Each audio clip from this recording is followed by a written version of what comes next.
Good morning, everybody. This is the Personal Playlist Podcast, fondly referred to as the P3 on Voice Ed Radio. I'm Noah Daniel. Music is a world within itself, with a language we all understand. I am so excited to have Catherine Tang here on the Personal Playlist Podcast. Catherine is a teacher with the Limestone District School Board. Most of her teaching has centered around integrated arts, but this year she's doing something a little bit different and has taken on the role of a grade 7-8 guidance teacher, which is a new role in Ontario. She's someone who loves to blur the lines between subjects while helping her students connect with each other and the world beyond the classroom. She enjoys designs, books, and travel, and getting an Apple Pencil this year has changed her sketchnoting life forever. Welcome to the show, Catherine. Thank you so much for having me, Noah. Well, I'm so happy that you're here. You and I have known each other for a while. We've been on Ed Mentors for 2 years now. And you did the first ever sketch note of my Building Outside the Blocks approach that actually sits on my desk in a frame. I don't know if you know that. I didn't. I knew I had done the sketch note. I remember you talking to me and you're like, you should actually sign your name on this. Yeah, so I do remember that. How has the Apple Pencil changed your sketchnoting? Well, so my husband we also got an iPad Pro. And so I used to use this app called Notability, and it allowed me to draw. And so I was using like very crude, like those those little pens that had like a rubber tip and then you could kind of draw, but mostly I was just using my finger. But having the Apple Pencil now, I can actually do sketch notes, and then if I make a mistake, I can erase it. And whereas if I'm doing it on paper, once I make a mistake, it's like, oh, well, I guess I either fill it in or I try to make it look like something else. So it's been amazing. That is really cool. I'm actually really good friends with our school's guidance teacher, who's also my mentor this year, because I'm going through NTIP. So this is a very fun thing because I'm learning a lot about her learning a lot about this guidance role. You took some really cool notes, and I was using your notes as an example of integrating thinking and visual learning for the guidance teacher role. Do you want to talk a little bit about this role? Sure. So pretty much I work with intermediate students and also their teachers. I help students better understand their skills and their strengths and their interests. And my role really is to engage them in different pathways planning opportunities. So we use my blueprint to explore occupations. I'm in the midst of grade 8 course selections right now.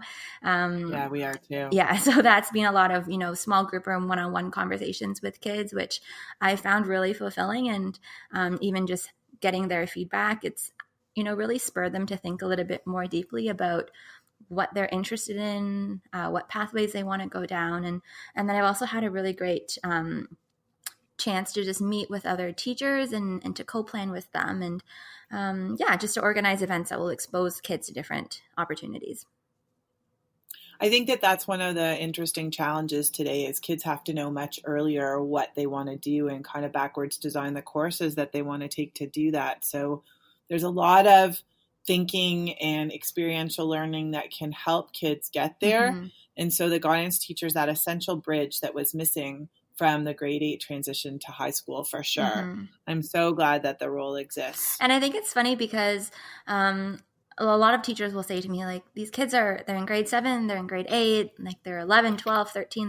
They really haven't thought a lot about their futures yet. But I think in this role, I see part of my position as being just exposure, right? Exposing them to different options. We're not asking them to pick at grade 7 and grade 8 what they want to do for the rest of their life. We're just helping them to figure out what works for them and what some potential opportunities would be. Yeah, but at the same time, like they have to kind of create schema around their own interests and put themselves in the equation, because even though most of grade 9 is mandatory, it really starts to open up. I love the way the high schools are showing the big picture of what's there, not just academically, but extracurricularly. And I hear my students be like, oh, I want to be in the drama experience and I want to make sure that I take this and oh, yay, STEAM, and really seeing the many opportunities. Yes. There was a really interesting issue raised today about kids who want to be part of STEAM but it's an academic course and they're not in an academic stream. So there's lots of conversations to be had, and it's great that we have people who, even if you're not experts yet, are great liaisons and thinking about the big picture needs of our students. Mm-hmm. And speaking about big pictures, tell us a little bit about the big picture of it, preparing for your P3. So it's been, I guess, a fairly long time coming. I know this P3 has been happening for a long time. And I remember when you reached out to me last year, and you're like, I'm booking into February. I was like, wow. So I had a lot of time to think about it. And I think having to choose 3 songs really forces you to think about what matters to me, because there are a lot of songs that, are catchy or that I like to sing along to, but they're not necessarily songs that I would say define me in a particular way. And so I think this process was really interesting because it forced me to, curate this musical experience for somebody that tells a story about my life as well. Well, I'm glad it was interesting for you. So let's get there. Let's talk about your nostalgic song and why you chose it. All right. So my nostalgic song is Homeland, and it's arranged by Randall Stroop, but it's a choir song. So, okay, I guess I can explain the music for the song is actually Gustav Holst has this piece called The Planets, and so it's like different songs for different planets. And so the melody of the song is from Jupiter. And then the words were written on top of it. And so I picked this song because when I was younger, from starting in grade 1, I was part of a children's choir. And I was in it all through until grade 12. And we went on international tours. So my very first one was when I was 7, and we went to LA and then Hong Kong. And we would sing like both English songs and also like Mandarin songs. And so this song is actually from one of my last tours when we went to Hawaii in 2005. Okay, I only know how to say Kong Hei Fat Choi, which is Cantonese and not Mandarin, but I forgot to say Happy New Year to you. And what an amazing experience to be traveling at such a young age. How did this configuration work with this choir? Were there people of that span of age group? Yeah, so pretty much when I joined, I was in grade 1 and I was among the younger groups, or like we were in the senior choir, but I was in the youngest, probably one of the youngest in that choir, and it spanned, into teenagers, and we sort of had different iterations of the choir. And we would meet together on Saturdays. We would rehearse usually for 2 to 3 hours every Saturday. And then we would have performances throughout the year. And then every few years we would go to an international choir festival. That is really cool.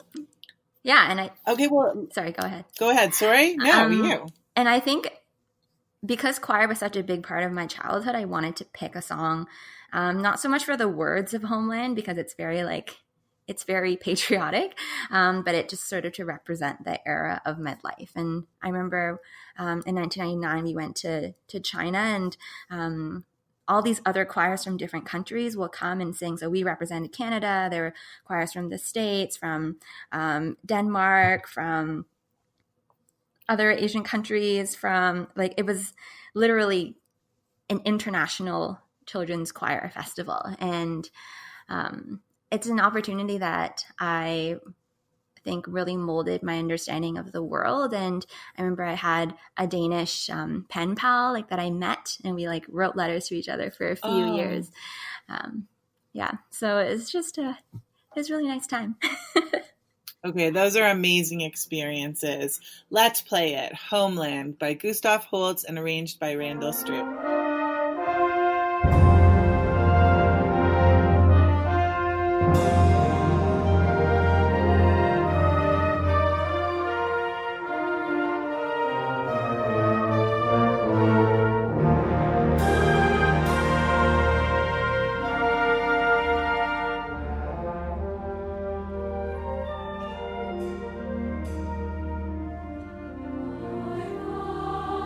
You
Singing in a choir must have like such an incredible power from a shared experience lens.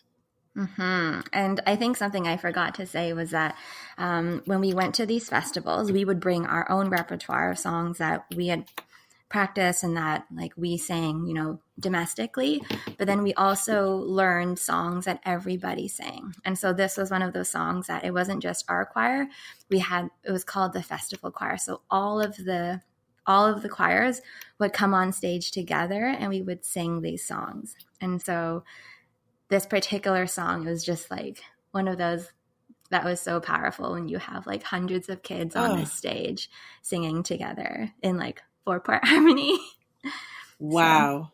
So, and are your children going to be in choirs? Is that something that you would encourage, having had that experience? Absolutely. I think so. My son is almost 4, and I definitely would like for him to be involved in something similar where you have a chance to create music together, and then also share that music in Kingston also, but around the world too. Well, the sharing gets me thinking about your identity song, because this is a song that feels so intimate and something that you're sharing with us related to your identity. So how did you come to this song? So this song actually was introduced to me by my husband. And at the time when he introduced it, this was a number of years ago, we were still dating. And I guess I can explain some of the context of this song. Right after graduation from Teachers College, I decided to move to Kingston, even though I didn't have a job here or anything, but this is where I went to school, and this is where my boyfriend, or my husband now, where he was working. And so we decided, if I'm going to start with a school board, it doesn't make sense to start in Toronto, where I'm from, and then move to Kingston later. So I just decided to jump both feet in. And so after 2 days of supply teaching, I got my very first LTO. And I really struggled with that position. And I ended up leaving the position early.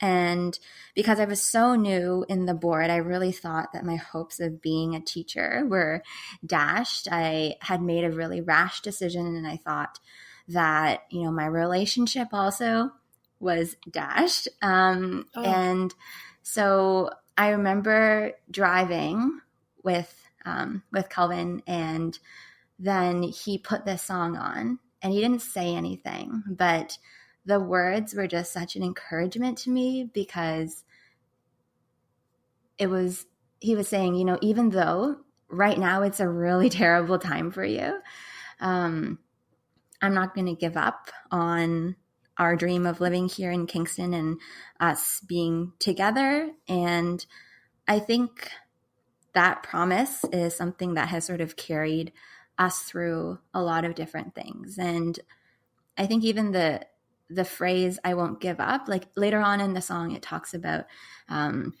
all these different things that can happen. But you keep on trying because you know that like we're meant to be together. And I think of that not so much just even in terms of my relationship, but in terms of teaching, is like, despite having a really rough start, I continue to be able to teach and to grow in my teaching. And so I look back with a lot of just like thankfulness for where I am and the people that have been there to support me. And yeah, so for me, it's a song about really overcoming and thriving in work and relationships and in life in general. That's really beautiful. Okay, here's Jason Mraz. I Won't Give Up.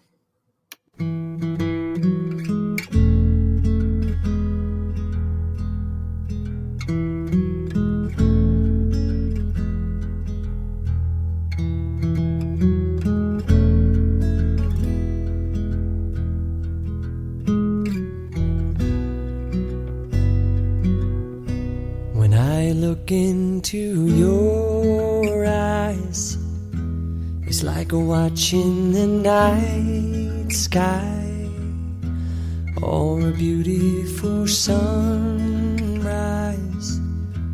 Well, there's so much they hold,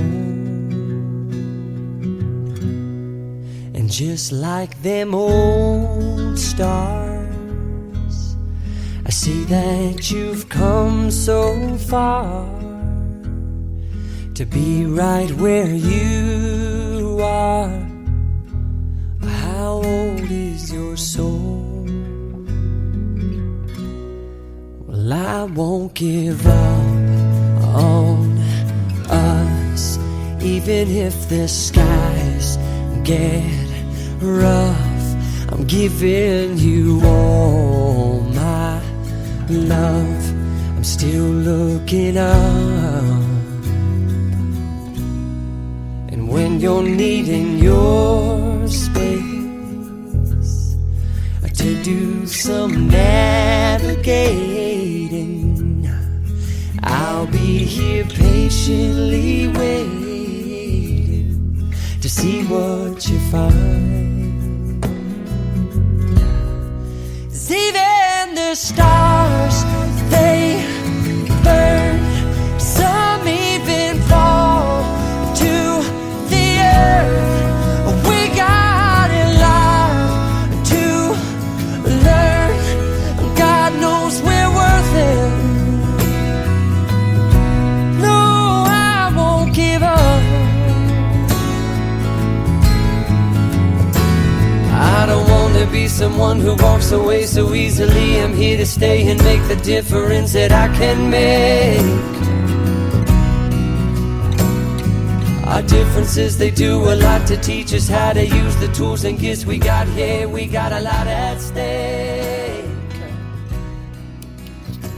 And in the end, you're still my friend, at least. It's hard not to get emotional when you hear that song, and thinking about this being not just about your relationship, but your tenacity to stay in teaching. I think about the lines, I'm here to stay and make the difference that I can make. Or the other one where he says, our differences, they do a lot to teach us how to use our tools and the gifts we have. It's just like, it. Yeah. Was that your wedding song? So this is sort of a funny, not funny story. Is this was going to be our wedding song, and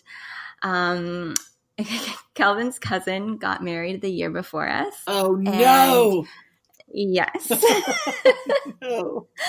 And it was like they had started with another song and then moved into this song, and we were like, no, but but it was okay. We ended up using Stolen by Dashboard. I think it's Dashboard Confessional.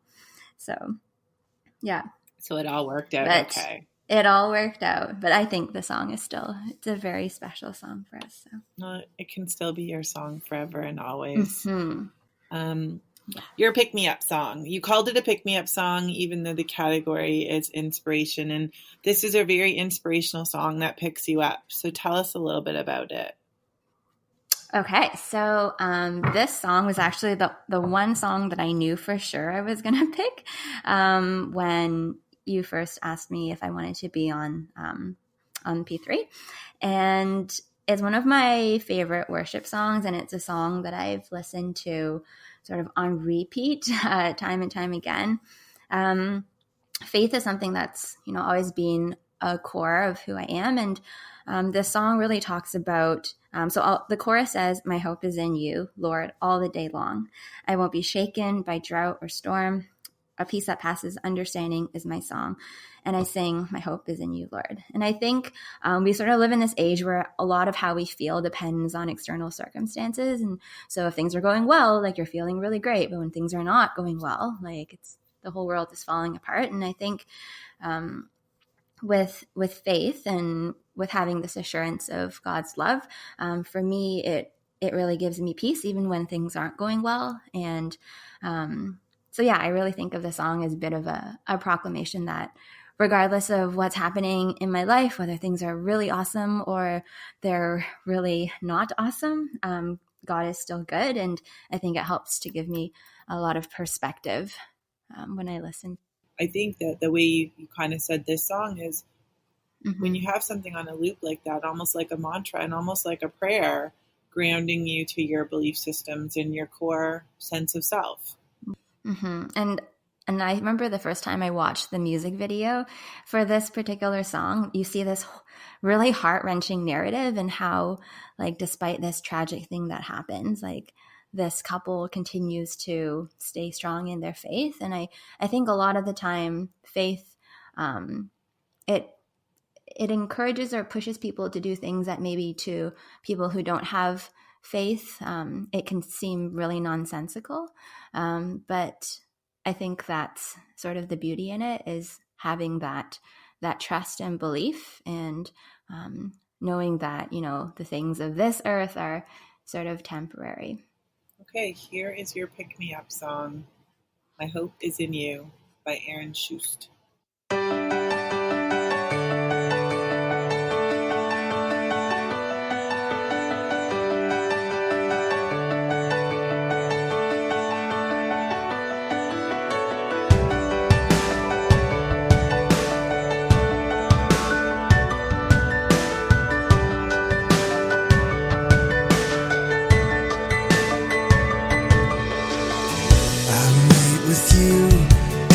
Soul sings out as your word flows down far away. I sing to you and my heart cries holy hallelujah. Father, you're near. My hope is in you, Lord, all the day long.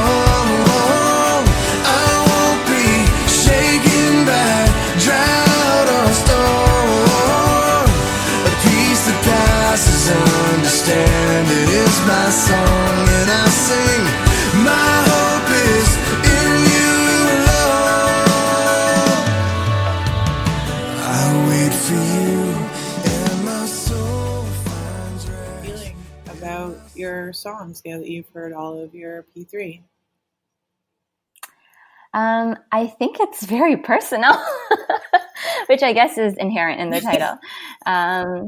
Yeah, but I think it encompasses sort of three elements of, or maybe three more elements of who I am and what makes me me. And so, yeah, I feel good about these three songs. It's funny. Yes, it's called the Personal Playlist Podcast, and I've presented on it many, many times, but until somebody experiences it personally, it's hard to understand what it is or what one person might go through. I mean, the hours of thought and commitment just to pick three songs, it only really truly makes sense when you have a visceral experience somehow. So I'm happy that you've had it, and I'm happy that it was a positive one for you. It's funny, I did something sort of similar with some of my grade 7s at the beginning of the year. Not to the same extent that you do, but I asked them to pick 3 songs. And it's kind of funny to hear like what really resonates with them. And, you know, with 11, 12 years of life, obviously their song choices are going to maybe be a little bit less varied. But yeah, I think it's a really good exercise to cause people to stop and think about what really matters. Yeah, and you don't have to do the whole project. Yeah. Like I've given the outline to lots of people, but my husband's used it in a meeting of his staff, and I know lots of people who've done it as an icebreaker. It's another way, instead of saying, okay, fill this out and tell me something about yourself. It's a way to invite people to share themselves in unique ways. And that's kind of what I hope to do with the rest of my life on the side of all the other things I get to do in my life. So let's talk about some of the things you do in your life.